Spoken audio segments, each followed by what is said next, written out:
बंदी छोड़ सतगुरु रामपाल जी परमेश्वर जी की जय हो। परम पिता परमात्मा सारी सृष्टि के रचनहार, कुल मालिक, असंख्य ब्रह्मांडों के स्वामी, जगत गुरु, तीनों लोकों में प्रवेश करके सबका भरण पोषण करने वाले राजाधिराज, आत्माधार, नाथों के नाथ, देवों के देव, महादेव, सर्वेश्वर, महेश्वर, मृत्युंजय, अजरो अमर, आदि अनादि, सनातनी प्रभु, जगत पिता जगदीश्वर, श्री श्री 1008 की उपाधि के वास्तविक अधिकारी, अकाल मूर्त शब्द स्वरूपी राम वासुदेव, सर्वगतम ब्रह्म, परम पूज्य, प्रथम पूज्य, परम संत, परम पुरुष, परम धनी, परम दयालु, सत्य कबीर, हक्का कबीर, अल्लाहु अकबर, बाखबर, अल्लाह ताला, जगत के तारणहार, जगत के मुक्तिदाता, जगत के जगन्नाथ, हारे के सहारे, हिंदुओं के राम, मुसलमानों के अल्लाह, सिखों के वाहिगुरु, ईसाइयों के मसीह, दया के सागर दयानिधि, करुणा के सागर करुणानिधि, स्वयंभू परिभू, संकट मोचन, कष्ट हरण, मंगल करण, दुख भंजन, अविगत कबीर, निर्विकार निर्विषम परमात्मा, अलय अलेख सतगुरु, आदि अनादि सतगुरु, असली मर्यादा पुरुषोत्तम, असली राम, असली कृष्ण, असली घनश्याम, असली मुरारी, राजाओं के राजा, महाराजाओं के महाराजा, शहंशाहों के शहंशाह, सम्राटों के सम्राट, भगवानों के भगवान, अल्लाहों के अल्लाह, प्रभुओं के प्रभु, मसीहाओं के मसीह, सच्चे वाहिगुरु, बाबाओं के बाबा, पीरों के पीर, सेठों के सेठ, जगत सेठ, सावड़सा सेठ, सर्वगुण संपन्न, अनंत कोटि कलाओं के स्वामी, अनंत कोटि ब्रह्मांडों के नायक, योगियों में महायोगी, ध्यानियों में महाध्यानी, सिद्धों में परम सिद्ध, ज्ञानियों में तत्व ज्ञानी, ब्रह्म ज्ञानी, महाज्ञानी, परम ज्ञानी, सर्वश्रेष्ठ ज्ञानी, विज्ञानी, युवा कबीर, समृद्ध कबीर, असमवात, अमित ओजा, सच्चे रहनुमा, करीम अल्लाह, शुभान अल्लाह, दुनिया के अंतिम पैगंबर, 8 सितंबर 1951 से गांव धनाना, जिला सोनीपत, हरियाणा, भारतवर्ष की पावन भूमि पे प्रकट रियल कल की भगवान श्री नारायण साकार हरि, श्री बाबा साहेब नूर अनंत परमात्मा, संत श्रोमणी सतगुरु रामपाल जी परमेश्वर जी के चरण कमल में साध संगति से जुड़े हुए देश विदेश से आप और हम सभी सत्सेवक भाई बहनों का अनंत कोटि दंडवत प्रणाम।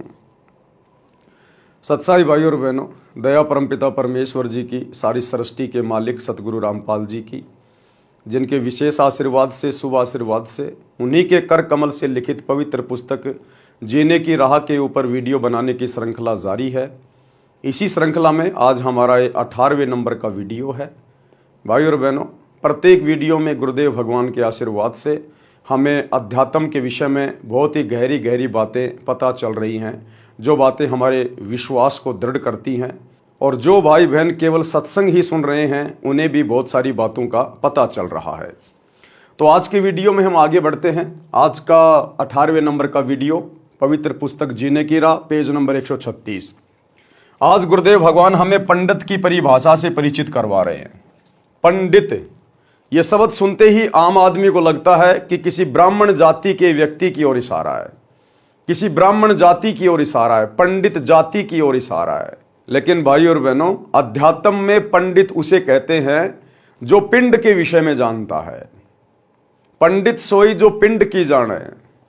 पिंड यानी ये शरीर, एक ब्रह्मांड का पूरा लघु चित्र हमारे इस शरीर के अंदर है। तो कहते हैं पंडित सोई जो पिंड की जाने, और ब्राह्मण सोई जो ब्रह्म पहचाने। ब्रह्म यानी भगवान, जो भगवान को पहचानता है, असल में वो ब्राह्मण है।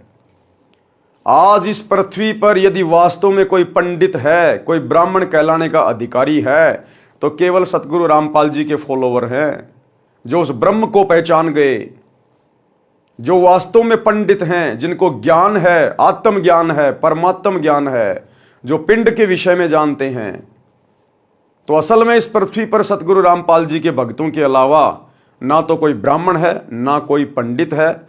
बाकी झूठी फीत लगाकर चाहे दुनिया घूमती रहो, लेकिन उनको अध्यात्म के विषय में कै ख गय का भी ज्ञान नहीं है।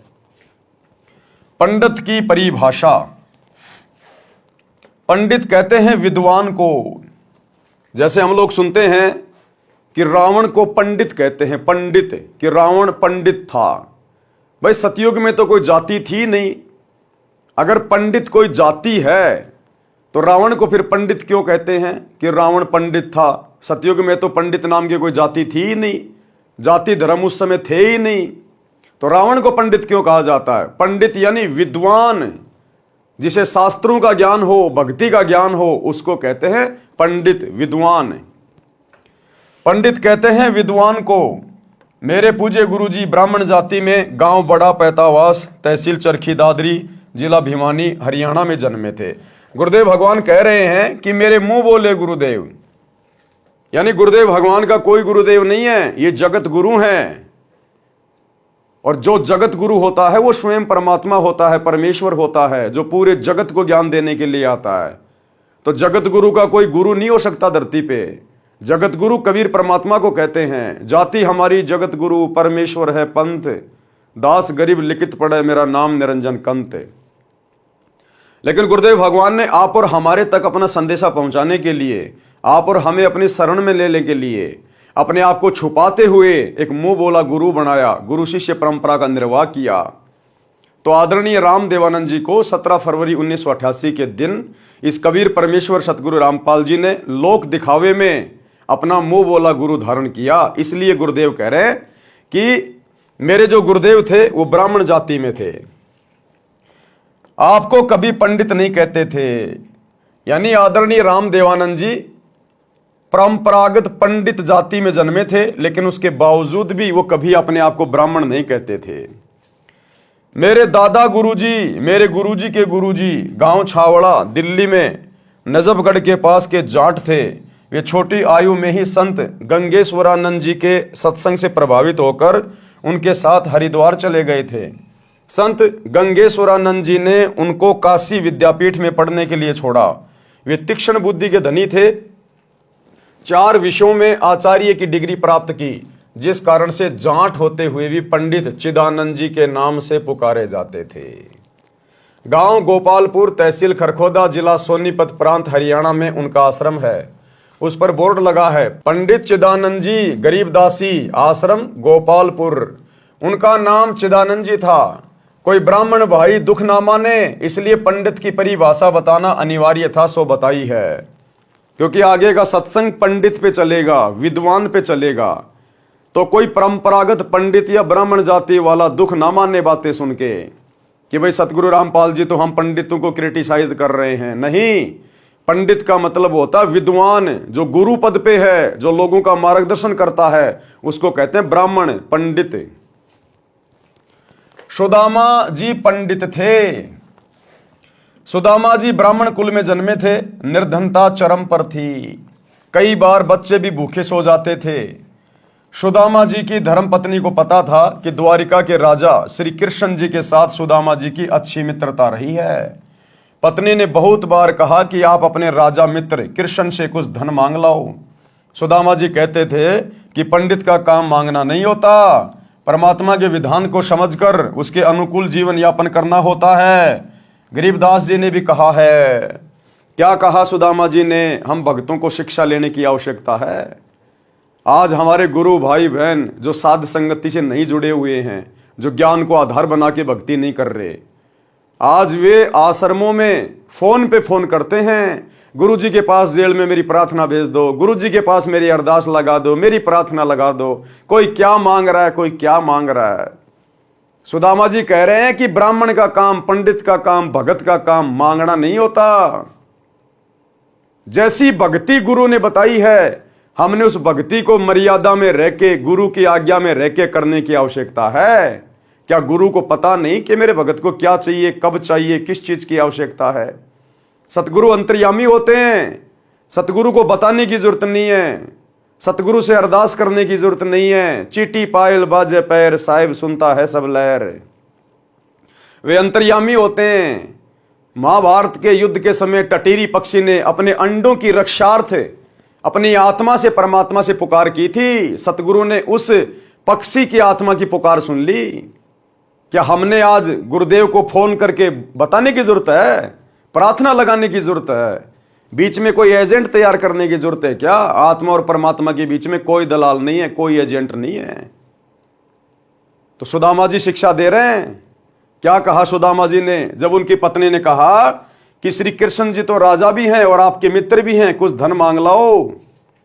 सुदामा जी कहते थे कि पंडित यानी भगत, ब्राह्मण, भगत का काम मांगना नहीं होता। परमात्मा के विधान को समझकर उसके अनुकूल जीवन यापन करना होता है। गरीबदास जी ने भी कहा है कि गरीब नट प्रेरणा कांजर सासी मांगत हैं भटियारे, जिनकी भक्ति में लो लागी वो मोती देत उधारे। गरीब जो मांगे सो बढ़वा कहिए, दर दर फिरे अज्ञानी, और जोगी जोग संपूर्ण जाका मांग न पीवे पानी। ये विशेष तौर पर उन लोगों के लिए कहा है जिनको सत भक्ति प्राप्त नहीं है, जिनको सच्चा गुरु प्राप्त नहीं है, और जो भगवा वाणा पहन के अपने आप को ब्राह्मण पंडित या गुरु दर्शाकर और गांव गांव में जाकर अलख जगाते हैं, रोटियां मांगते हैं, आटा मांगते हैं। ये उन लोगों के लिए कहा है कि तुम सत भक्ति करो, फिर तुमने मांगने की जरूरत नहीं है, घर घर जाकर किसी के आगे हाथ फैलाने की जरूरत नहीं है। कहते हैं तो नट कांजर और सासी ये लोग मांगा करते हैं, और जो भगत होते हैं वो तो दूसरों को दिया करते हैं, मांगा नहीं करते।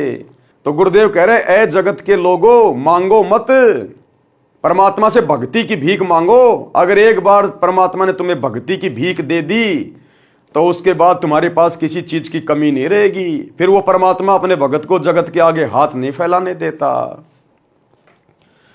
शब्दार्थ, नट ये लोग जनता में कुछ खेल दिखाते थे, जैसे लंबे बांस को बिना पृथ्वी में गाड़े उसके ऊपर चढ़ना, जो अनोखा व कठिन कार्य होता था। उस खेल के समापन पर कटोरा लेकर तमाशा यानी खेल देखने के लिए उपस्थित भीड़ से रुपए पैसे मांगते थे। इसी प्रकार अन्य जाति के व्यक्ति कंजर, सांसी, बटियारे अपनी कला दिखाकर रुपए या कणक, गेहूं, बाजरा, चना मांगते थे। यदि योगी यानी साधक भी ऐसी सिद्धियों का प्रदर्शन करके रुपए व कणक इकट्ठे करता है तो उसकी सत्य साधना नहीं है। यदि सत्य साधक होता, शिष्यों को आशीर्वाद रूपी मोती देकर धनी बनाता, जो साधक के भाग्य से अलग अपनी ओर से उधार रूप में होता।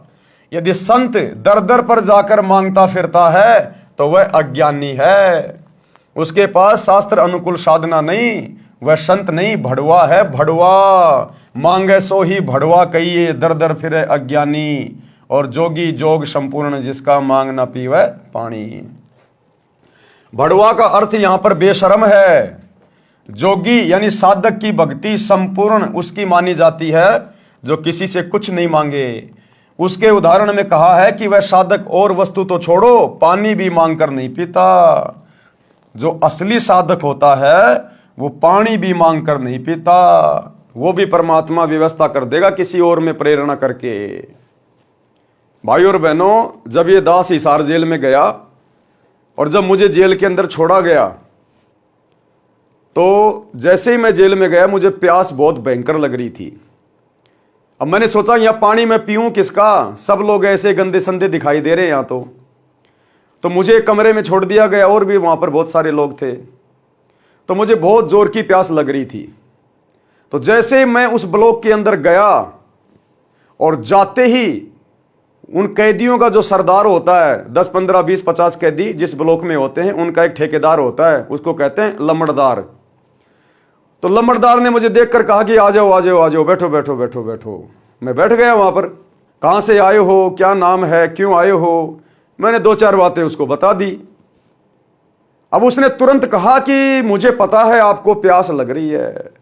वो लम्बड़दार बोला मुझे पता है आपको प्यास लग रही है। मैंने कहा प्यास तो लग रही है लेकिन पीऊं कहां। बोले मेरे पास में साफ बोतल है, बिल्कुल मैंने सुबह भरी है, मैं मेरी अलग से बोतल रखता हूं, किसी को नहीं पिलाता, मेरी साफ बोतल है।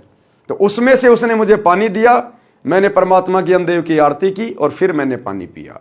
तो परमात्मा इस प्रकार से भी अपने भगत के साथ में रहता है। तो कहते मांगे सो ही बढ़वा कहिए, दर दर फिरे अज्ञानी, और जोगी जोग संपूर्ण जिसका मांग ना पीवे पानी। परंतु पत्नी के बार बार आग्रह करने पर विपर सुदामा जी अपने मित्र श्री कृष्ण जी के पास चले गए। श्री कृष्ण जी ने उनका विशेष सत्कार किया। मुट्ठी भर चावल साथ लेकर गए थे जो श्री कृष्ण जी ने चाव के साथ खाए। चरण तक धोए और कुशल मंगल पूछा तो पंडित सुदामा जी ने कहा कि हे भगवान, मुझे किसी वस्तु की आवश्यकता नहीं है। खुद श्री कृष्ण रूप में कबीर परमात्मा ही सारी लीला कर रहे थे, सारा खेल खेल रहे थे। ये बातें हमने कबीर सागर में और मुक्ति बोध में अच्छे से पढ़ ली है, कृष्ण सुदामा की कथा में। तो देखो श्री कृष्ण जी के रूप में स्वयं कबीर भगवान ने, सावलसा सेठ ने पंडित सुदामा जी से पूछा कि कहो क्या हालचाल है, किसी चीज की कमी तो नहीं है। अब सुदामा जी कह रहे कि भगवान आपके दया से मौज है, आपके दास को कोई कमी नहीं है, बिल्कुल ठाठ बाट है। भाई और बहनों, ये होते हैं भगत के लक्षण। सुदामा जी मांग भी नहीं रहे थे, सामने से श्री कृष्ण रूप में परमात्मा ने कहा, उसके बावजूद भी सुदामा ने हाथ नहीं फैलाए। ये नहीं कहा कि मुझे दिक्कत है, प्रॉब्लम है, मेरे बच्चे भूखे रहते हैं, हाल बेहाल हो रहा है। बोला नहीं नहीं भगवान, आपके रहते सहते बोले आपके दास को क्या चिंता।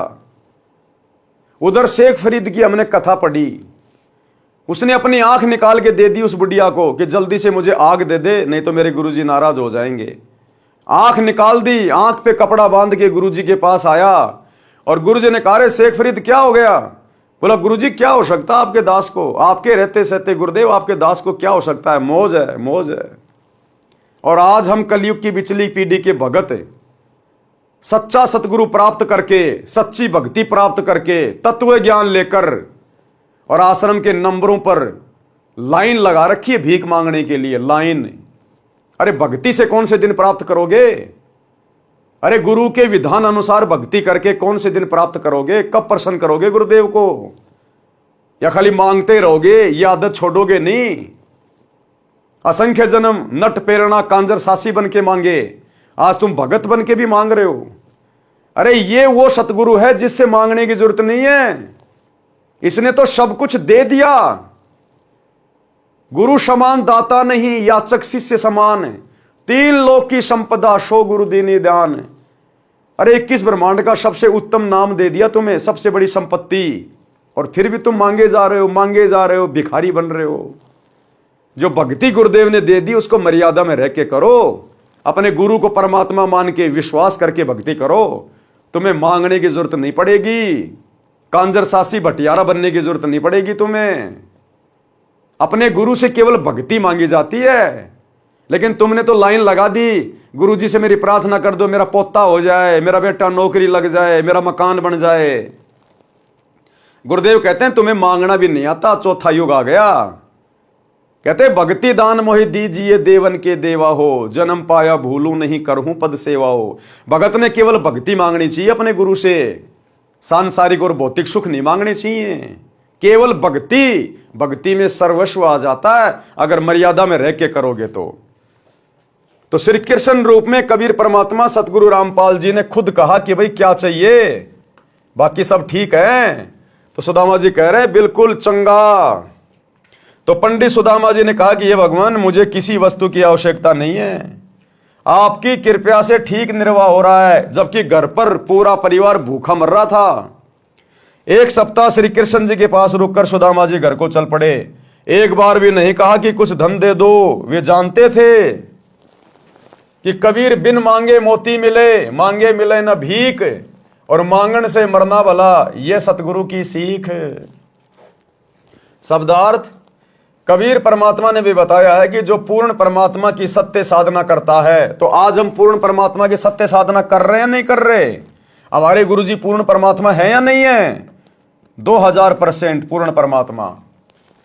कबीर परमात्मा ने बताया कि जो पूर्ण परमात्मा की सत्य साधना करता है उसे मांगना नहीं चाहिए, ना ही तो जगत से मांगना चाहिए, ना रिश्तेदारों से मांगना चाहिए, ना आड़ोसी पाड़ोसी से मांगना चाहिए। अरे भगत तो लोगों को उधार देता है, सतगुरु के भगत होकर हम दुनिया के भिखारी बन रहे हैं। जरा सी दिक्कत आई नहीं, रिश्तेदारों के आगे हाथ फैला देते हैं, समाज के आगे हाथ फैला देते हैं। परमात्मा कहते हैं तुम्हारी भक्ति चल नहीं रही, तुम मर्यादा में नहीं हो, अन्यथा भगत तो दुनिया को उधार देते हैं, भगत दुनिया का भिखारी नहीं बनता, और वो भी सतगुरु का भगत है। अरे सेठों के सेठ सावड़ सा सेठ का बेटा क्या कभी किसी से भीख मांगेगा? क्या किसी साहूकार का बेटा किसी के आगे हाथ फैलाता है? और यदि हाथ फैला रहा है तो वो जगत में हंसी का पात्र बनता है, वो हंसी का पात्र बनता है। तो हमारे गुरुदेव तो सेठों के सेठ जगत सेठ है, इनसे ऊपर तो कोई है ही नहीं।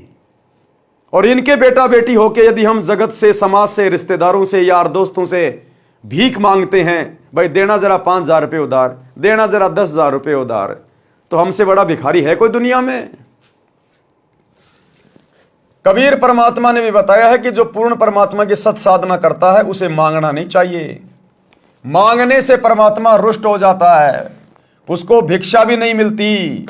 वह साधक यानी भगत परमात्मा पर विश्वास रखकर नहीं मांगेगा तो परमात्मा उसकी इच्छा पूरी करेगा। लेकिन संगत को विश्वास ही तो नहीं है कि हमारे गुरुजी परमात्मा होंगे, हमारे गुरुजी कबीर जी होंगे। इन्होंने तो कागज के टुकड़े को, दाढ़ी मूछ वाली कबीर की नकली फोटो को भगवान मान रखा है, उसको परमात्मा मान रखा है। यानी मोती जैसी बहुमूल्य वस्तु भी दे देगा।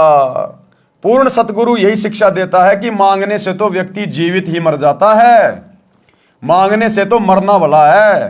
भावार्थ आत्महत्या से नहीं है, यहां अपनी इच्छाओं का दमन करके मृतक बनकर रहने से है। श्री कृष्ण जी राजा थे, अपने मित्र की स्थिति को समझकर विश्वकर्मा जी को आदेश देकर एक सप्ताह में सुदामा जी का महल बनवा दिया तथा बहुत सारा धन भी दे दिया। अगर श्री सुदामा जी जरा सी भी गलती कर देते और जब श्री कृष्ण रूप में कबीर भगवान ने कहा कि भाई क्या चाहिए, अगर उस समय सुदामा जी जरा सा भी भावुक हो जाते, लोभ लालच में आ जाते और कह देते कि भगवान हालत खराब है, एक झोपड़ी सी बनवा दो, हो सकता है भाई और बहनों एक गाड़ी अनाज की भी दे देता परमात्मा, हो सकता है उसकी झोपड़ी भी बनवा देता। लेकिन आज सुदामा का नाम श्री कृष्ण जी के साथ में नहीं जुड़ता, आज ये कथा पूरे समाज में नहीं फैलती। लेकिन सुदामा ने उदाहरण पेश कर दिया कि मांगन से मरना भला, यह सतगुरु की सीख है। उसने मांगा नहीं, क्योंकि भगत का काम मांगना नहीं होता। जो साधना गुरु ने बताई है उस साधना को सफल करो, मर्यादा में रह के भक्ति करो, गुरु को प्रसन्न करो, भक्ति भाव में चल के, जगत भाव में चल के नाराज मत करो। अगर उस समय सुदामा मांग लेता, गलती कर देता, तो आज सुदामा का भक्ति इतिहास में नाम नहीं होता। और नहीं मांगा तो परमात्मा ने बिना मांगे दे दिया, उसका महल बनवा दिया जो सुदामा कभी सौपन में भी नहीं सोच सकता था। और धन धान्य से पूरा घर भर दिया, पूरी जिंदगी का समाधान कर दिया उसका। अपने मित्र की स्थिति को समझकर विश्वकर्मा जी को आदेश देकर एक सप्ताह में सुदामा जी का महल बनवा दिया तथा बहुत सारा धन भी दे दिया। पंडित सुदामा जी अपने धर्म कर्म पर डटे रहे, जिस कारण से उनको लाभ हुआ। इसे पंडित कहते हैं, जो मांगे सो बढ़वा कहलाता है। पंडित की यही परिभाषा है। प्रसंग चल रहा है दीक्षा यानी नाम लेने के पश्चात भगत की आस्था संसार तथा परमात्मा में कैसी होनी चाहिए। नाम दीक्षा लेने के बाद भगत ने किस प्रकार से भक्ति मार्ग पर संभल के चलना चाहिए, संसार के प्रति भगत की सोच कैसी होनी चाहिए और परमात्मा यानी अपने गुरु के प्रति कैसी सोच होनी चाहिए। उस प्रसंग में पवित्र कबीर सागर ग्रंथ के अध्याय अनुराग सागर में परमेश्वर कबीर जी ने अपनी प्रिय आत्मा धर्मदास जी को इस प्रकार बताया है। अध्याय अनुराग सागर का सारांश, अनुराग सागर पेज नंबर 3 से 5 तक का सारांश। प्रश्न नंबर 3 से, धर्मदास जी ने परमेश्वर कबीर जी से प्रसन्न किया। प्रश्न, प्रभु दीक्षा प्राप्ति के पश्चात परमेश्वर में कैसी आस्था होनी चाहिए। उत्तर दिया, परमेश्वर कबीर जी ने बताया है कि जैसे मृग यानी हिरण शब्द पर आसक्त होता है, वैसे साधक परमात्मा के प्रति लगन लगावे। गुरु से लगन कठिन है भाई, सतभक्ति में सतगुरु स्वयं परमात्मा होता है।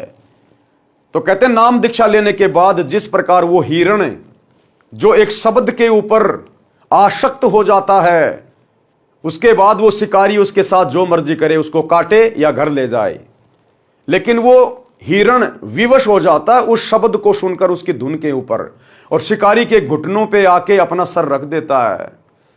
इसी प्रकार सतगुरु से नाम की दीक्षा लेने के बाद, उनके सत्संग सुनने के बाद, सतगुरु समझ में आने के बाद कि सतगुरु स्वयं परमात्मा है, भगत ने अपने आप को समर्पित कर देना चाहिए। तन मन शीस ईस अपने पे पहलम चोट चढ़ावे, जब कोई राम भगत गति पावे।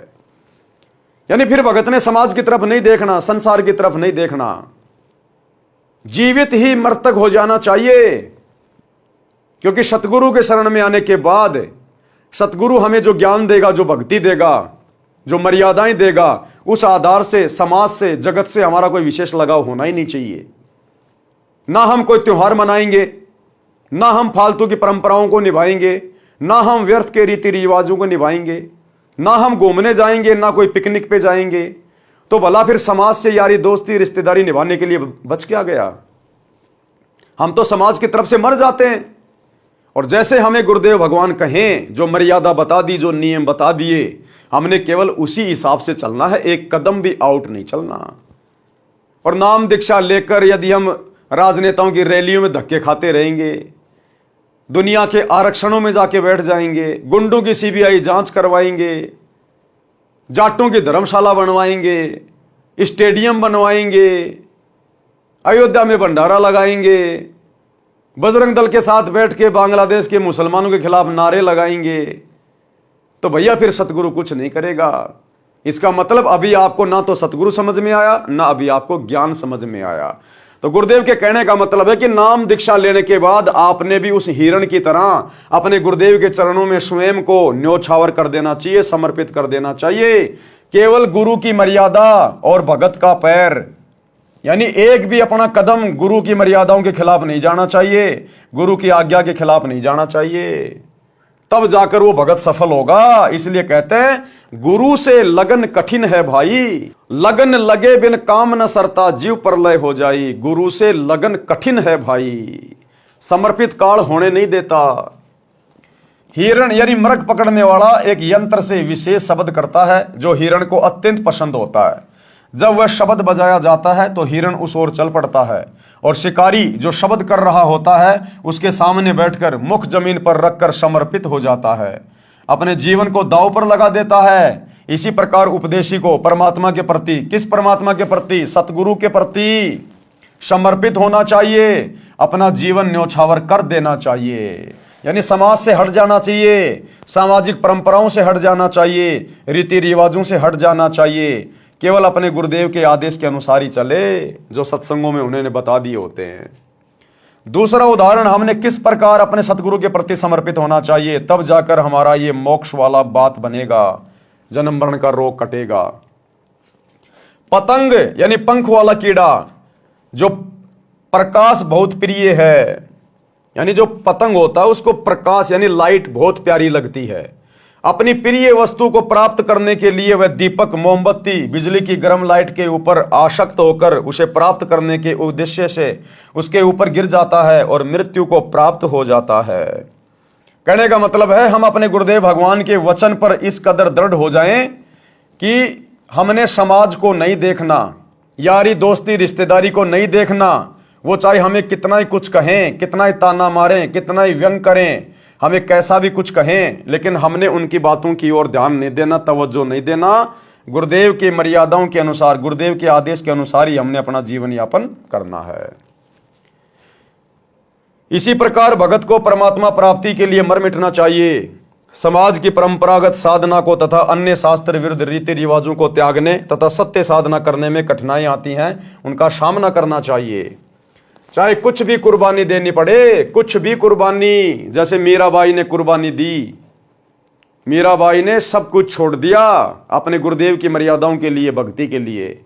भगत मंसूर ने शरीर का अंग अंग कटवा दिया अपने गुरुदेव की मर्यादाओं को निभाने के लिए। गुरुदेव के वचन पर मर मिटे वो, तब जाकर आज उनका दुनिया में नाम है, भक्ति इतिहास में।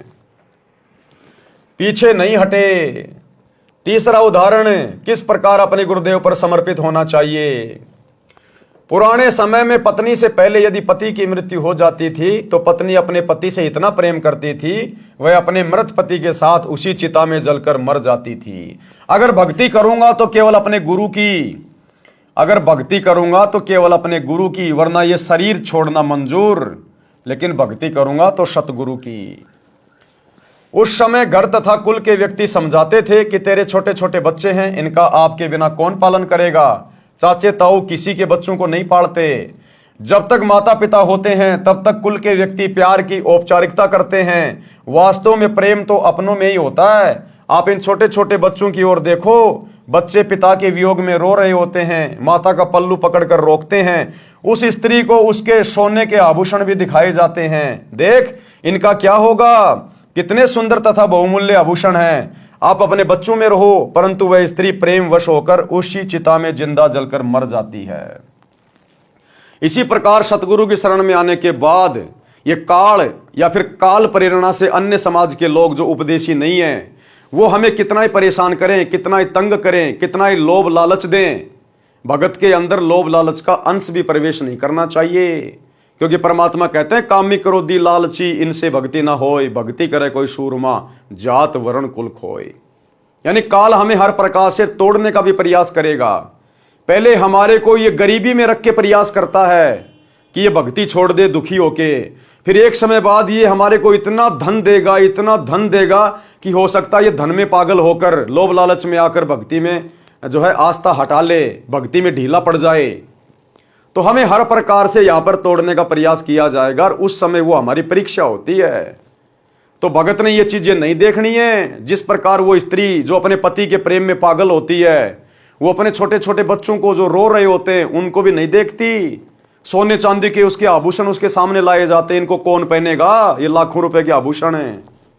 वो कुछ नहीं देखती, उसका प्रेम केवल अपने पति में, उसके ऊपर धुन सवार होती है। इसी प्रकार हमारा प्रेम अपने सतगुरुदेव भगवान में, हमारी आसक्ता अपने गुरुदेव भगवान में, हमारा समर्पण हमारे गुरुदेव भगवान में। हमने जगत भाव में नहीं चलना, अब हमने काल के जाल में नहीं फंसना। सतगुरु ने इतना ज्ञान दे दिया, इतना ज्ञान दे दिया, 4 युगों में यह ज्ञान परमेश्वर ने किसी को नहीं दिया। साहिब ने भेद दिया सब खोला अपनी सतलोक राजधानी का। आप अपने बच्चों में रहो, परंतु वह स्त्री प्रेमवश होकर उसी चिता में जिंदा जलकर मर जाती थी, पीछे कदम नहीं हटाती थी। पहले तो इस प्रकार सती होती थी, कोई 1-2 ही होती थी। बाद में ये रीति रिवाज कुल की मर्यादा का रूप ले गई थी। पति की मृत्यु के पश्चात स्त्री को जबरन उसी चिता में जलाया जाने लगा था, जिससे सती प्रथा का जन्म हुआ। बाद में यह संघर्ष के पश्चात समाप्त हो गई। इस कथा का सारांश है कि जैसे एक पत्नी अपने पति के वैराग्य में जिंदा जलकर मर जाती है, मुख से राम राम कहकर चिता में जल जाती है। जगत में जीवन दिन 4 का कोई सदा ना रहे, ये विचार पति संचाली कोई कुछ कहे। इसी प्रकार जगत में जीवन दिन 4 का कोई कुछ भी कहे, समाज की परंपराओं को छोड़कर, रीति रिवाजों को छोड़कर हम तो अपने गुरुदेव भगवान के साथ चलेंगे। जो आज्ञा गुरुदेव की है, जो नियम गुरुदेव के हैं, हम नहीं तोड़ेंगे, ना समाज के लिए, ना परिवार के लिए, ना यारी दोस्ती रिश्तेदारी के लिए। हम प्रत्येक वचन निभाएंगे अपने आत्मा के कल्याण के लिए। शब्दार्थ, बहुत पुराने समय में स्त्री अपने मृत पति के साथ जलकर मर जाती थी। उस समय उसकी आस्था अपने पति के अतिरिक्त किसी अन्य धन संपत्ति, बालकों या आभूषण में नहीं रहती थी। वह विचार करती थी कि संसार में आज नहीं तो कुछ दिन बाद मृत्यु होगी। संसार के व्यक्ति कुछ भी कहें, वह किसी की परवाह नहीं करती थी। इस तरह का विचार करके वह स्त्री अपने पति के साथ जलकर मरती थी। यह कुरीति थी, परंतु उस समय बहुत महत्व माना जाता था। अब शिक्षित समाज ने इस कुरीति व जुल्म का अंत कर दिया है। भक्ति में दृढ़ता उत्पन्न करने के लिए ये उदाहरण सटीक है कि भगत को भी, अब क्या कह रहे हैं गुरुदेव ये उदाहरण देकर, कि भगत को भी ऐसी आस्था परमात्मा प्राप्ति के लिए लगानी चाहिए। संसार के व्यक्तियों की सांसारिक बातों पर ध्यान न देकर अपने उद्देश्य की सफलता के लिए दृढ़ता से भक्ति करें, मर्यादा का पालन करें। नीचे की वाणियों में यही समझाया है कि भगत सत्य पुरुष की साधना के लिए ऐसे ही लगन लगाए, संसार के नाते संपत्ति को भूल जाए और केवल परमात्मा में ध्यान लगाए। लेकिन भाई यहां तो सांसारिक नातों को निभाया जा रहा है, दृढ़ किया जा रहा है। गुरुदेव के दोनों लड़के हरियाणा के जाट समाज की गोहाना जाट धर्मशाला बनवा रहे हैं, 1 करोड़ रुपए लगा रहे हैं भगत समाज का, जाटों से यारी निभा रहे हैं अपने समाज से। धनाना गांव में लोगों से यारियां निभा रहे हैं, करोड़ों रुपए का बैडमिंटन का स्टेडियम बना रहे हैं अपने समाज के लिए, जाट समाज के लिए, अपने स्वार्थ के लिए, ताकि हमारे आश्रम के बनने में, आश्रम के चलने में धनाना गांव वाले कोई दिक्कत पैदा ना करें। गांव वालों का मुंह बंद किया जा रहा है, वो जो कहते हैं वही काम करवाया जा रहा है, चाहे मर्यादा टूटे चाहे ना टूटे। 2 कोडी के राजनेताओं की रैलियों में संगत को बसों में भर भर के भेजा जा रहा है ताकि बीजेपी सरकार हमसे प्रसन्न रहे और हरियाणा में हमारे आश्रम चलते रहे। तो यहां तो बिल्कुल उल्टा काम हो रहा है भाई और बहनों, बिल्कुल उल्टा। हम कौन से दिन समझेंगे, फिर कब समझेंगे? अब इस सतगुरु के अलावा कोई दूसरा सतगुरु धरती पे नहीं आने वाला। इस ज्ञान के अलावा अब कोई और ज्ञान कोई नहीं देने वाला। और अब भी यदि हमारी बुद्धि सेंटर में नहीं है तो हम फिर सतलोक जाने के योग्य नहीं हैं। हे धर्मदास, इसी प्रकार भगत का विचार होना चाहिए। ऐसे ही जो सत्य पुरुष लोलावे, कुल परिवार सब विसरावे। इसी प्रकार जिसकी लगन अपने गुरुजी में लग गई, सत्य पुरुष में लग गई, जिसको अपना गुरु समझ में आ गया, ये भक्ति समझ में आ गई, जिसको आत्म कल्याण की चिंता सताने लग गई, क्या कहते हैं? कुल परिवार सब बिसरावे। बिसराने का मतलब ये नहीं कि छोड़ छाड़ के चला जाए परिवार को, नहीं, अपनी भक्ति करे, परिवार में रहे, लेकिन अपनी भक्ति और मर्यादाओं को प्रथम रख के चले। अगर परिवार की कोई मर्यादा, कोई परंपरा, कोई रीति रिवाज अगर भक्ति में बाधक है तो वो हम स्वीकार नहीं करेंगे, वो हम बिल्कुल भी नहीं मानेंगे। बाकी जो परमात्मा ने रोल दे दिया, एक बेटे का, एक बाप का, एक बहन का, एक पति का, वो हम सारे निभाएंगे, प्यार प्रेम से रहेंगे, कमाएंगे, दमाएंगे। लेकिन जहां बात आएगी हमारी मर्यादाओं में, समाज की कोई परंपरा, कोई रीति रिवाज अगर अड़चन पैदा करेगी तो उस समय हम समाज की बात नहीं मानेंगे, हम परिवार को देख के नहीं चलेंगे, लोक लाज में नहीं आएंगे। प्रथम गुरु की भक्ति और मर्यादा, बाकी फिर अन्य काम। तो कहते हैं ऐसे ही जो सतगुरु लोलावे, कुल परिवार सब बिसरावे। नारी सुत का मोह न आने, जगत और जीवन सौपन कर जाने। नारी यानी स्त्री, पत्नी, सुत यानी बेटा, बेटी, इनका कोई मोह नहीं होना चाहिए। जगत और जीवन सौपन कर जाने कि भैया 4 दिन की जिंदगी है, अगर बेटा बेटी की मोह ममता में पड़ा रहूंगा तो मेरा तो जीवन नरक बन जाएगा, अगले जन्म में गधा बन के घूमूंगा। बेटा बेटी को पढ़ाओ लिखाओ, बढ़िया खिलाओ, कपड़े लाके दो, इससे ज्यादा नहीं, इससे ज्यादा मोह ममता में नहीं पड़ना। मेरे बेटे को मैं बैरिस्टर बना दूं, इंजीनियर बना दूं, डॉक्टर बना दूं, मैं इसका जीवन सफल कर लूंगा। पहले अपना तो जीवन सफल कर ले, बेटा बेटी के तो बाद में देखना, पहले अपना तो कर ले। तो परमात्मा कहते हैं फालतू के चक्कर में मत पड़ना, और बेटा बेटी को भी समय पे भक्ति में लगा दे। एक बार जब वो डॉक्टर बन गया फिर वो तेरी नहीं मानने वाला, तो अपने बच्चों को भी बचपन से भक्ति लाइन पे लगाओ। जग में जीवन थोड़ा भाई, अंत समय कोई नहीं सहाई। बहुत प्यारी नारी जग माही, मात पिता जाके समनाही। स्त्री, कहते हैं स्त्री अपने माता पिता से भी प्यारी लगने लगती है, लेकिन अंत समय में जब तेरा समय आएगा वो स्त्री भी तेरे साथ नहीं जाएगी जो तुझे बहुत प्यारी लगती है। तेहि कारण नरसीस जो देही, अंत समय सो नहीं संग देही। जिस औरत के कारण इंसान लड़ाई झगड़ा करके अपना सिर तक दे देता है, कोई उसकी औरत को टेढ़ी आंख से देख ले, कुछ कह दे, उसके लिए लड़ने मरने को तैयार हो जाएगा, तूने मेरी औरत को यह कैसे कह दिया। कहते हैं अंत समय में वो तेरी औरत भी तेरे साथ नहीं जाएगी जिसके कारण तू शीश देने को तैयार है। चाहे कोई जड़े पति के संगा, फिर दोनों बने कीट पतंगा। अगर कोई अपने उस पति के प्यार में, प्रेम में, वियोग में, वैराग्य में अगर उसके साथ में जल के मर भी जाती है तो भी वो साथ नहीं रहेंगे भाई। वो पत्नी अपने कर्म आधार से क्या पता कौन सी योनि में जाएगी, वो पति कौन सी योनि में जाएगा, आगे वो भी नहीं मिलेंगे, दोनों बने कीट पतंगा। इसलिए यदि मरना है तो अपने गुरु के प्रेम में मर। यहां मरने का मतलब है समर्पित हो जा, समाज को मत देख। फिर पशु पक्षी जन्म पावे, बिन सतगुरु दुख कौन मिटावे। वो पति पत्नी फिर अगले जन्म में ना जाने कोई पशु बनेगा, कोई पक्षी बनेगी, कोई किस योनि में जाएंगे। कहते हैं ये संकट, ये दुख सतगुरु की भक्ति के बिना नहीं कटेगा। ऐसी नारी बहुतेरी भाई, पति मरे तब रुदन मचाई। ऐसी औरतें बहुत हैं, जब पति मरेगा तो बहुत रोएगी, दुख मनाएगी, और काम पूर्ति की हानि विचारे, दिन तेरे ऐसे पुकारे। वो रोती क्यों है? अपने स्वार्थ को रोती है, अपने विषय वासनाओं की पूर्ति के लिए रोती है, और जैसे उसके 12-13 दिन पूरे हो जाते हैं दूसरा खत्म कर लेती है। निज स्वार्थ को रोदन कर ही, तुरंत ही खत्म दूसरों कर ही। शुत परिजन धन सौपन स्नेही, सत्य नाम गहु निज मत एही। स्व तन संप्रिय और नयाना, सो भी संग नहीं चलत निदाना। कि इंसान को अपने शरीर से प्यारा तो कुछ नहीं लगता, जिस शरीर के लिए लाखों रुपया खर्च कर देता है अगर बीमार हो जाता है तो। कहते हैं अपने शरीर से प्यारा तो इंसान को कुछ नहीं लगता, सो भी संग नहीं चलत निदाना। ये नादान वो भी तेरे साथ नहीं जाएगा अंत समय में। तो क्या साथ जाएगा? केवल सतगुरु की भक्ति जाएगी।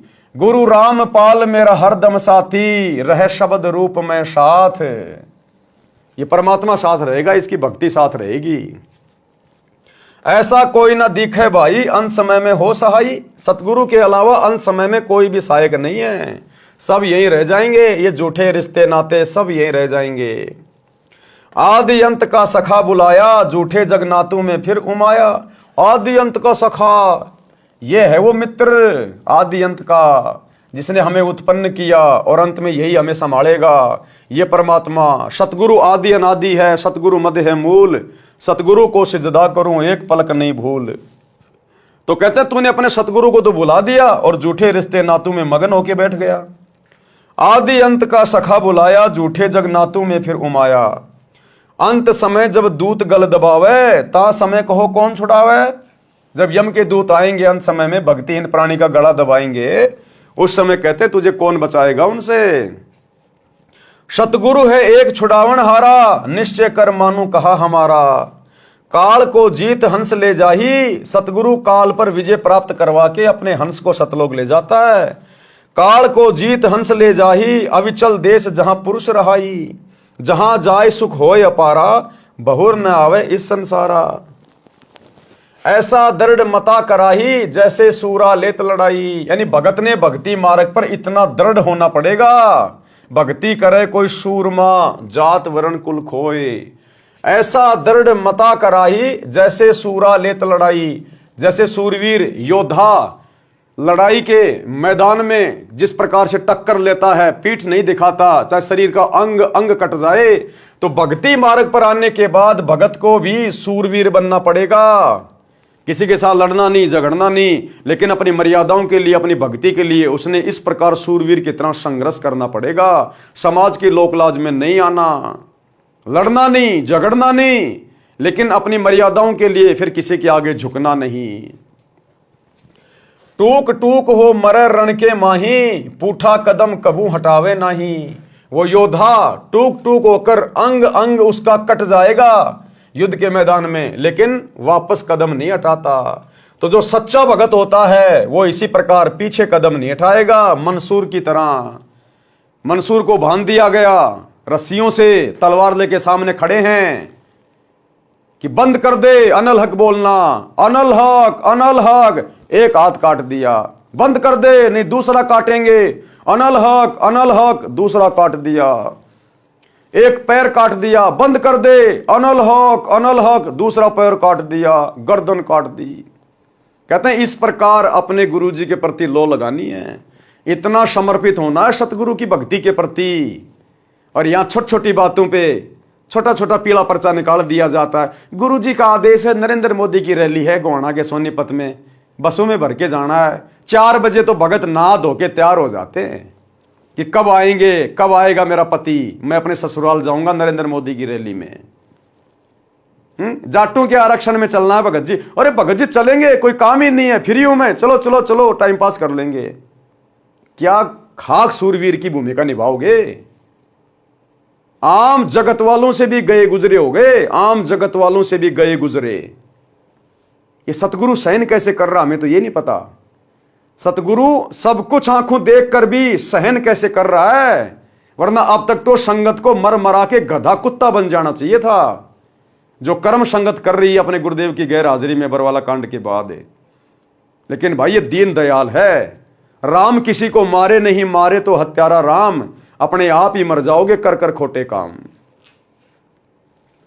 जैसे सती पति संग जरही, ऐसा दृढ़ निश्चय जो करही।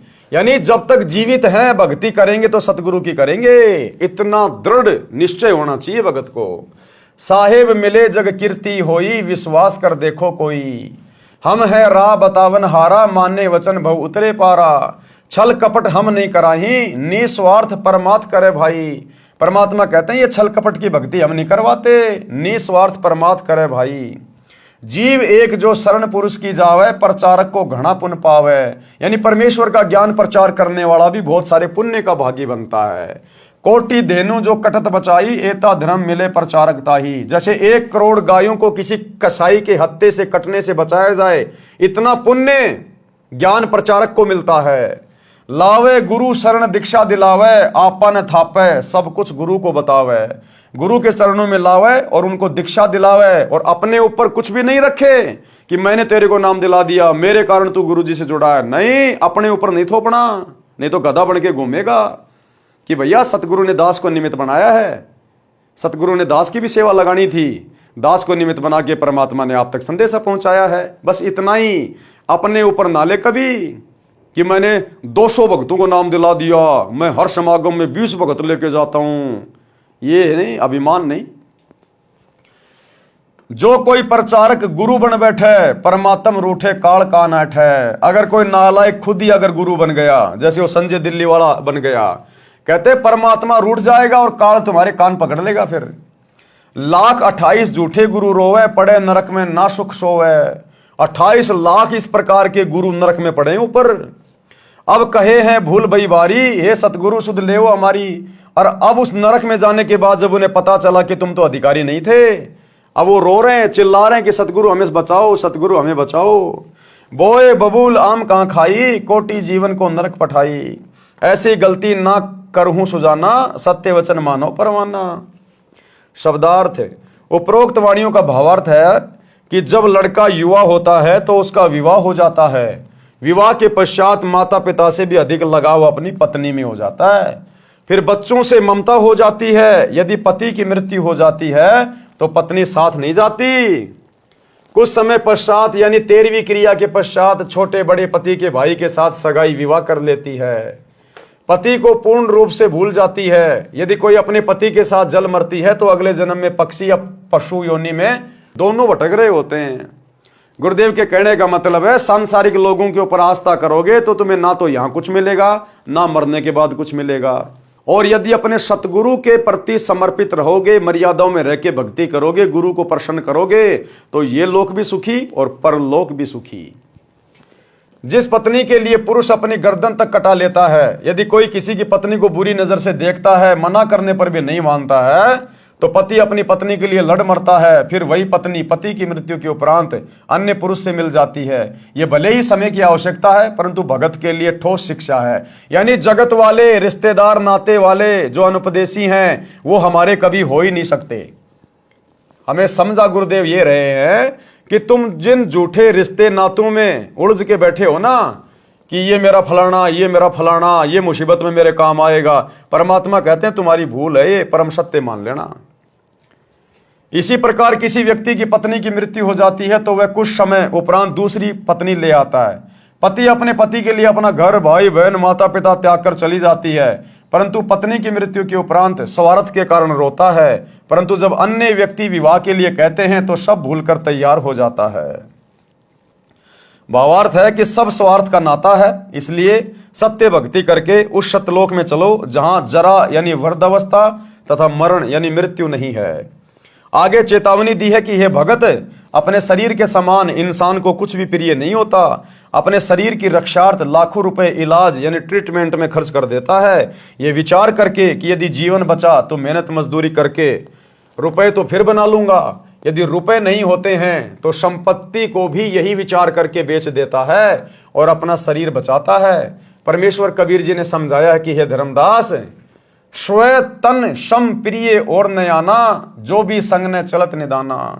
शब्दार्थ, अपने शरीर के समान अन्य कुछ प्रिय नहीं है, वह शरीर भी आपके साथ नहीं जाएगा। फिर अन्य कौन सी वस्तु को तू अपना मानकर फूले और भगवान भूले फिर रहे हो। फिर नादान, जब तेरा शरीर ही तेरे साथ नहीं जाएगा तो तेरे रिश्तेदार, बेटा बेटी, भाई बंधु कहां जाएंगे, ये संपत्ति कहां जाएगी। फिर तू और किस चीज के ऊपर फूला फूला बैठा है यहां पर। इसलिए कहते हैं सतगुरु पे समर्पित हो, गुरु से लगन लगा। गुरु तुझे यहां भी हर प्रकार से सुरक्षित रखेगा और शरीर छोड़ने के बाद तुझे विमान में बैठा के अपने सतलोक लेकर जाएगा।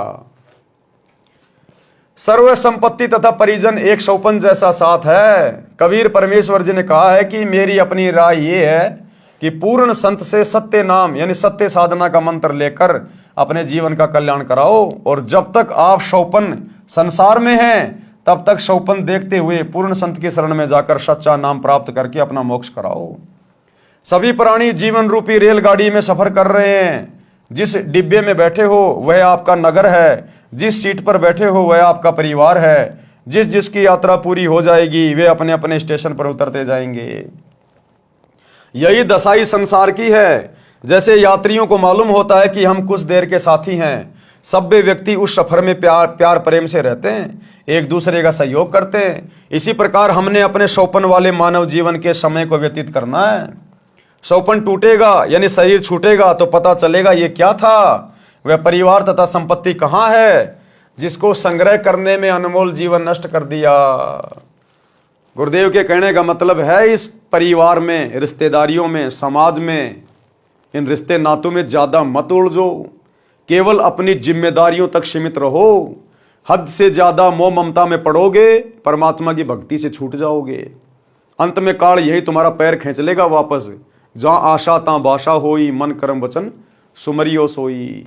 और ये अपना है भी नहीं, ये तो एक सौपन में जी रहे हैं अपन। जैसे रात्रि में सौपन आता है, कहां कहां पहुंच जाते हैं, किस किस नगर में पहुंच जाते हैं, राजा महाराजा बन जाते हैं। सौपन में न्यारा ही हमारा एक परिवार बन जाता है, माता पिता होते हैं, पत्नी होती है, बच्चे होते हैं। और जब सौपन सुबह टूटता है तो कुछ भी नहीं था। इसी प्रकार ये जीवन हमारा एक लंबा सपना है, किसी का 30 साल का, किसी का 40 का, किसी का 50 का, किसी का 100 का। और जिस दिन ये जीवन रूपी सौपन टूटेगा यानी शरीर छूटेगा तो बताओ फिर हमारा है क्या? क्या हम वापस इसी परिवार में आ सकते हैं? कभी नहीं आ सकते। क्या वापस आकर हम इस संपत्ति को अपना बना सकते हैं? कभी नहीं बना सकते। तो ये भी तो एक सौपन है। रात्रि वाला छोटा है, ये थोड़ा बड़ा है। तो गुरुदेव कह रहे हैं कि भक्ति में लो लगा लो, ये सारी बातें सोच समझ के आस्था अपनी गुरु में लगा लो पूरी। संसार के अंदर परमात्मा के अतिरिक्त ऐसा कोई नहीं है जो मृत्यु के समय में यम के दूत कंठ को बंद करेंगे, उस समय आपकी सहायता करेंगे। परमेश्वर उसी की मदद करता है जिसने पूर्ण संत से दीक्षा ले रखी हो। परमेश्वर उस सतगुरु के रूप में उपदेशी की सहायता करता है। इसलिए सतगुरु जी की शरण में आने के पश्चात ज्ञानवान साधक परमेश्वर में ऐसी लगन लगाए जैसी हिरण, पतंग, सती और सूरवीर लगाते हैं, जो उदाहरण पहले दे दिए गए हैं। अपने उद्देश्य से पीछे नहीं हटते। सूरवीर टुकड़े टुकड़े होकर पृथ्वी पर गिर जाना बेहतर मानते हैं, पीछे कदम नहीं हटाते। इसी प्रकार दृढ़ भगत अपनी बेइज्जती सहन कर लेगा, मार पिटाई सहन कर लेगा, लेकिन कभी भी लोकलाज में आकर, दबाव में आकर अपने सतगुरु के चरणों से दूर नहीं हटेगा। पुराणों में तथा श्रीमद् भगवद गीता अध्याय 2 श्लोक 38 में कहा है कि अर्जुन, यदि सैनिक युद्ध में मारा जाता है तो स्वर्ग में सुख प्राप्त करता है। भगत भक्ति मार्ग में संघर्ष करते हुए भक्ति करके शरीर त्याग जाता है तो सतलोक सुख सागर में सदा के लिए सुखी हो जाता है। जन्म मरण का संकट सदा के लिए समाप्त हो जाता है। जैसे हमारा जन्म पृथ्वी पर हुआ, हमारे को ज्ञान नहीं था कि हम किसके घर पुत्र या पुत्री के रूप में जन्म लेंगे। फिर हमारे को नहीं पता था कि हमारा विवाह संयोग किसके साथ होगा। ये भी ज्ञान नहीं था कि हमारे घर बेटा जन्म लेगा या बेटी।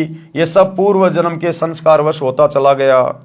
आपस में कितना प्यार तथा अपनापन बन गया। सदा साथ रहने की इच्छा रहती है, कोई ना मरे ये कामना करते हुए रहते हैं। इस काल ब्रह्म के लोक में कोई सदा नहीं रहेगा, एक एक करके पहले पीछे सब मरते जाएंगे।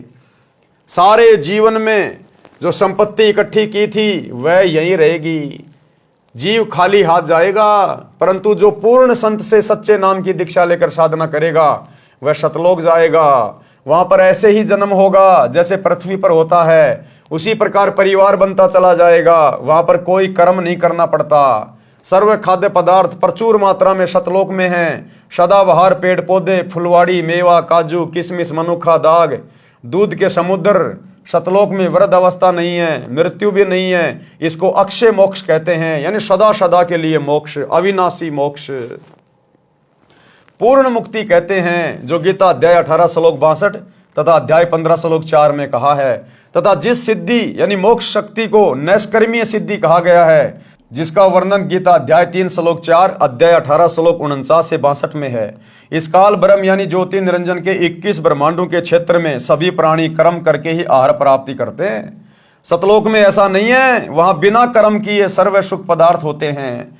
जैसे बाग में फलों से लदपद पेड़ तथा बेल होते हैं, फल तोड़ो और खाओ। सर्व प्रकार का अनाज भी ऐसे ही उगा रहता है, सदाबहार है, जो इच्छा है बनाओ और खाओ। वहां पर खाना बनाना नहीं पड़ता, भोजनालय में रखो, जो खाना चाहते हो अपने आप तैयार हो जाता है। ये सब परमेश्वर की शक्ति से होता है। उस समय सतलोक यानी शाश्वत स्थान को प्राप्त करने के लिए आप जी को सती तथा सूरमा की तरह कुर्बान होना पड़ेगा। अपने गुरुदेव पर सती तथा सूरमा की तरह पूर्णतया समर्पित होना पड़ेगा। भावार्थ है कि अपने उद्देश्य यानी पूर्ण मोक्ष प्राप्ति के लक्ष्य को प्राप्त करने के लिए संसार के सभी लोभ लालच त्यागने पड़े तो विचारने की आवश्यकता नहीं है, यानी सोच विचार नहीं करना भगत ने। अगर कभी ऐसी नौबत आ जाए तो, जैसे बेटा नाम ले लेता है, पूरा परिवार उसके विरोध में आ जाता है, बाप कहेगा भैया मेरे अनुसार चलेगा तो ही जमीन में हिस्सा दूंगा, तो ही मकान में हिस्सा दूंगा, नहीं तो कहीं भी जा खा कमा कर ले तेरे बाबा की भक्ति। उस समय भगत ने विचार नहीं करना चाहिए मन में जरा भी, तुरंत उठा के थैला चल देना चाहिए कि राम राम जी बहुत बढ़िया, जय हो बंदी छोड़ की। इतनी दृढ़ता होनी चाहिए, इतनी दृढ़ता। अगर आपको संपत्ति भी चाहिए, परमात्मा आपको लैंड लॉर्ड बना देगा, आपको सैकड़ों एकड़ जमीन का मालिक बना देगा यह परमात्मा, यदि आपने उस समय जरा भी सोच विचार नहीं किया तो, कि पापा जी संभालो अपनी संपत्ति, अपने बाकी बेटों को दो, चाहे बेटियों को दो, चाहे तुम उड़ाओ, अरे ये भगत तो ये चला, जय हो बंदी छोड़ की, रखो तो तुम्हारी मर्जी, तुम्हारे खेतों में काम करूंगा, 2 टाइम की रोटी खाऊंगा, अपनी भक्ति करूंगा, बाकी ये भक्ति छोड़ने वाला नहीं हूं मैं। तुम्हें छोड़ सकता हूं, इस परिवार को छोड़ सकता हूं, तेरी संपत्ति को भी छोड़ दूंगा, थूकूंगा भी नहीं, लेकिन भक्ति छोड़ने की दोबारा मत बोलना। शरीर छूट सकता है लेकिन ये भक्ति नहीं छूटेगी। अब इतना दृढ़ जब भगत हो जाता है, अंतर्यामी देख लेता है, तो कहते हैं नुक्ते ऊपर रीजेगा रे कोटि कर्म जल जा तुम्हारे। ये नुक्ते होते हैं, परमात्मा जानबूझ के ऐसी परिस्थितियां पैदा करता है भगत को देखने के लिए। संसार के सभी लोभ लालच त्यागने पड़े तो विचार करने की आवश्यकता नहीं है, तुरंत छोड़ो और अपने सुमरण ध्यान में मगन रहो। यदि सतगुरु की शरण ग्रहण नहीं की तो जिस समय अंत समय आएगा तब भक्तिहीन प्राणी के कंठ को यमदूत बंद करते हैं। उन यमदूतों से परिवार का कोई व्यक्ति नहीं छुड़वा सकता, केवल सतगुरु जी उस आपत्ति के समय सहायता करते हैं। इसलिए परमेश्वर कबीर जी ने कहा है कि अंत समय यमदूत गड़ा दबावे, उस समय को हो कौन छुड़ावे। सतगुरु एक छुड़ावन हारा, निश्चय कर मानू कहा हमारा। शब्दार्थ ऊपर कर दिया गया है। यदि कोई भगत ज्ञान समझकर दीक्षित होकर अन्य भोले भूले जीवों को ज्ञान चर्चा करके सत्य ज्ञान प्रचार द्वारा सतगुरु शरण में लाकर दीक्षा दिलाता है तो उसको एक जीव को सत्य भक्ति मार्ग बताकर गुरु से दीक्षा दिलाने का इतना पुण्य होता है जितना 1 करोड़ गायों को काटने से, कसाई से बचाने का मिलता है। एक मानव का जीवन इतना बहुमूल्य तथा इतने पुण्यों से प्राप्त होता है। यदि कोई मूर्ख प्रचारक मान बढ़ाई के वश होकर स्वयं दीक्षा देता है, स्वयं गुरु बन बैठता है, तो वह महापराधी होता है। उससे परमेश्वर रुष्ट हो जाता है तथा काल उसको कान पकड़कर घसीट कर ले जाता है, जैसे खटीक यानी कसाई बकरे बकरी को ले जाता है। कबीर सागर के अध्याय अंबु सागर पृष्ठ 48 पर प्रमाण है कि तब देखा दूतन कह जाई, 84 तहां कुंड बनाई। कुंड कुंड बैठे यमदूता, देत जीवन कह कष्ट बहुता।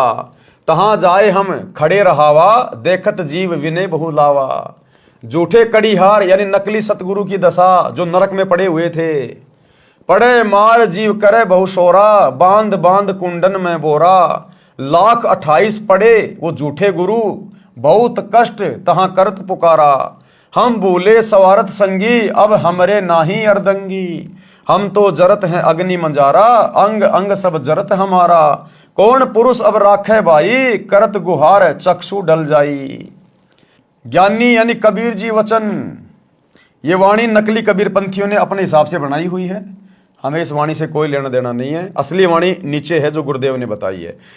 ये वाणी बनावटी है, वास्तविक वाणी नीचे है।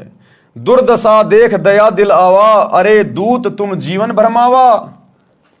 उन आत्माओं की ऐसी दशा देखकर सतगुरु को भी दया आ गई और उन झूठे नकली गुरुओं से जो उसी कुंड में आग में जल रहे थे, गुरुदेव ने क्या कहा, दुर्दशा देख दया दिल आवा, अरे दूत तुम जीवन भरमावा। जीव तो अचेत अज्ञाना, वाको काल जाल तुम बंधाना। कि ये जीव तो बेचारे अज्ञानी थे, इनको क्या पता जैसा गुरु कहता है वैसा ही करता है, लेकिन तुमने क्यों जानबूझ के काल के जाल में बांधा। 84 दूतन कह बांधा, शब्द डोर 14 यम सांदा। तब हम सब हन कह मारा, तुम हो जालिम बटपारा। हमारे भक्तन को तुम भरमावा, पल पल सुरती जीवन डिगावा। गही चोटी दूत घसियाए, यम और दूत विनय तब लाए। दूत जो नकली गुरु बने थे, चूक हमारी क्षमा कर दीजिए, मम माने तस आज्ञा कीजिए। हम तो धनी यानी काल कहो जस कीन्या, सो वचन मान हम लीन्या। अब नहीं जीव तुम्हारा भरमावे, हमने कभू गुरु कहावे। ये जितने भी धर्म गुरु हैं वर्तमान में धरती पर, एकमात्र सतगुरु रामपाल जी को छोड़कर, आचार्य शंकराचार्य मंडलेश्वर, हिंदू मुस्लिम सिख ईसाई धर्म के ये पोप पादरी हैं और जितने भी मुल्ला काजी पंडित ब्राह्मण, ये सब काल के द्वारा भेजे गए दूत हैं जो परमेश्वर की आत्माओं को अज्ञान से ठोक रहे हैं, शास्त्र विरुद्ध साधना पर लगाकर सबके जीवन को नरक बना रहे हैं। तो बाद में इन सब को वहां पर नरक के कुंड में डाला जाता है, इन आचार्य शंकराचार्यों को। और उस समय फिर ये हाथ जोड़ते हैं कि भगवान ऐसी गलती दोबारा नहीं करेंगे, ऐसी गलती दोबारा नहीं करेंगे। और अब ये अपने आप में भगवान बन के बैठे हैं। ज्ञानी वचन यानी कबीर जी वचन, सुन ज्ञानी बहुते हसाई, दूतन दुष्ट बंद न छोड़ो जाई। पल एक जीवन सुख दीन्या, तब संसार गमन हम कीन्या। भावार्थ, कबीर परमेश्वर जी ने बताया कि जो झूठे सतगुरु बनकर मान बढ़ाई के वश होकर काल प्रेरणा से भोले जीवों को भरमाया करते थे, उनको भी दंड मिलता है, उनको भी नरक में डालकर यातनाएं दी जाती हैं। उनके शिष्य भी उसी नरक में गिरते हैं। जब मैं उस नरक के पास गया, क्या कह रहे हैं गुरुदेव भगवान, जब मैं उस नरक के पास गया जिसमें वे मान बढ़ाई के भूखे नकली कड़ीहार, संसार के काटने वाले यानी नकली सतगुरु बनकर महिमा बनाए हुए थे, लाखों जीवों को शिष्य बनाकर नरक में अपने साथ ले गए। फिर परमेश्वर के विधान अनुसार वे भी अपराधी होने के कारण नरक में पड़े थे।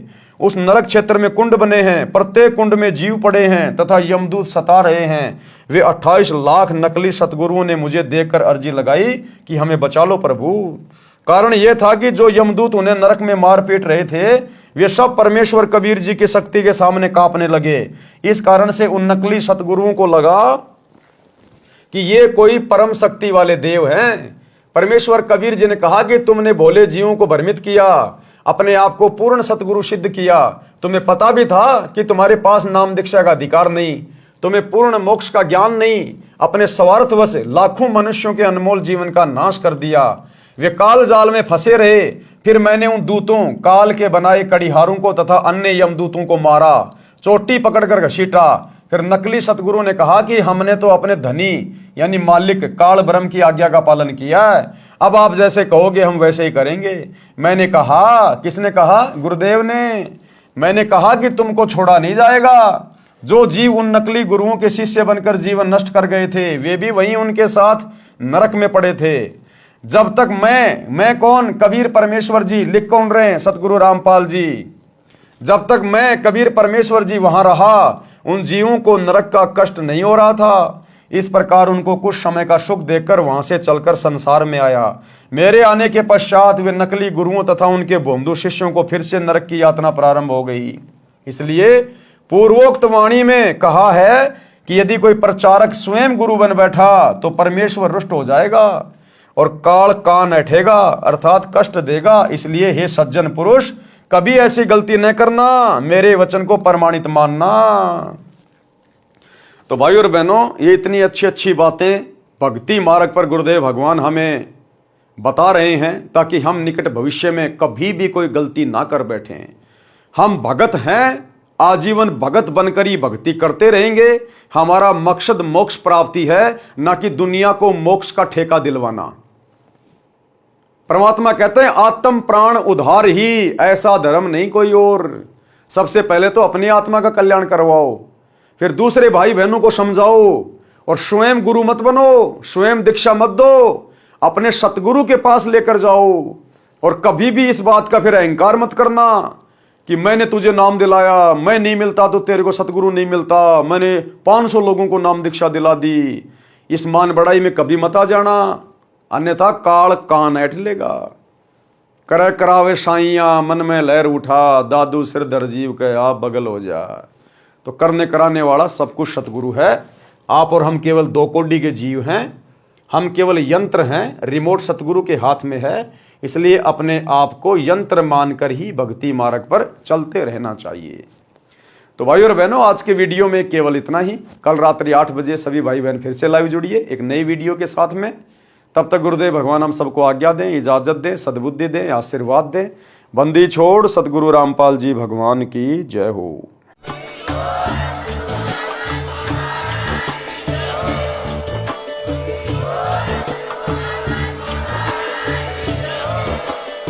भाई जो गुरु वचन पे डट गे, कट गे फंद 84 के, कट गे फंद 84 के, कट गे फंद 84 के।